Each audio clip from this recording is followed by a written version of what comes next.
Paul, a tough result to take considering the position that the Running Foxes were in throughout the fixture. How are you feeling after the defeat at the hands of Gloucestershire?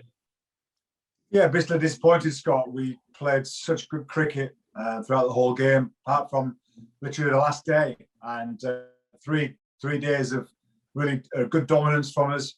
And to lose it at the end the way we did, bitterly disappointed. The guys were devastated yesterday. Yeah, obviously you posted a second innings score of 201 for 9 declared, leaving Gloucestershire a chase of 347. How confident were you in that target for Gloucestershire, but also the amount of time that we left ourselves to bowl them out? Yeah, the pitch had been quite two-paced, just back of a length of the short. It absolutely flew through past the batsman's head and flew to the wicket-keeper. And then there's a little bit of an even bounce throughout the second and third day, and we were very confident that 350 top side, we thought we'd had enough there. We wanted 80 to 85 overs to bowl them out.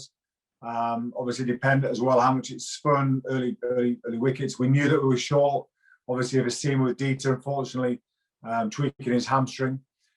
So it was going to be a heavy workload on the rest of the guys. But after Chris Wright's magnificent 7-for in the first innings, we were confident that there was enough in the pitch and enough in the ball to get the wickets. But unfortunately, it wasn't meant to be. Yeah, you just mentioned Chris Wright there in his first innings, 7-wicket haul, along with Sam Evans' century, a Lewis Hill century as well. There are still plenty of positives to take from the performance to take into the rest of the season. Yeah, delighted. We said at the start of the season that it's about hundreds and 5-wicket hauls for the bowlers, and that's what we're doing. We're getting some more hundreds on the board now, which is wonderful. We'd like them to obviously to keep pushing to be big hundreds, but Chris Wright's 7-for was absolutely outstanding. He actually got another wicket. It was on a no ball, but and on that no balls, we bowled too many no balls in the game as well. We had too many extras, which cost us as well in the end. Literally 80 runs of extras, too many no balls. That added up disappointingly. But there is really some good positives from the game with the hundreds and the 5-wicket hauls. The way we kept going, we were a bit disappointed that the up and down bounce didn't happen on the last day, and I think the heavy roller that both teams used ended up flattening the wicket out and not making it worse. Normally it crumbles and gets worse. There wasn't much turn for Callum at all, only a little bit out of the rough. He just showed great patience and resilience and captained the side very well over 4 days. I was very proud of him as well. Yeah, I just touched on it there. Lewis Hill scored his second first-class century for Leicestershire, his first in 6 years. He's now moved up to second in the run-scoring chart in the county championship as a whole. It seems like he's bringing a lot more stability to the middle order than maybe we have lacked in recent years.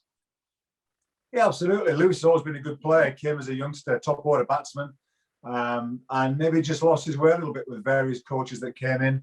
And we've got him back to being a bit more sideways on now. He's really focused on his pre-ball movements, going back and across and his front foot forward, and something that he did in one-day cricket, and we've transferred that into his red ball cricket. And he's been really consistent, and that's what we're about. It's about consistency for long periods of time, and he's doing that right now. And we're delighted he finally got over the 100 line, and I think he had 550s on the bounce before then.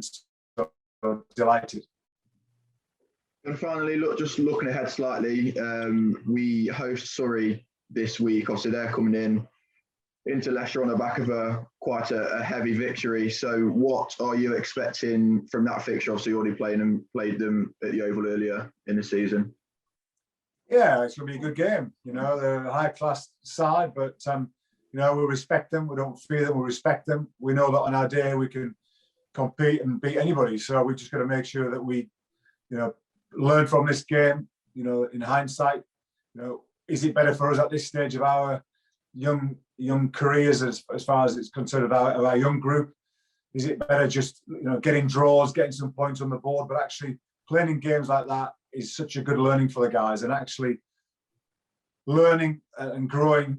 Sometimes isn't about victories; it's about the process to those victories. And Surrey are a good side; they've done well recently, but we know we've got the skill set to do well, and we've got to focus on what we can do well. We prepare well against them. We've seen them, what they can do. We've just got to go and execute well.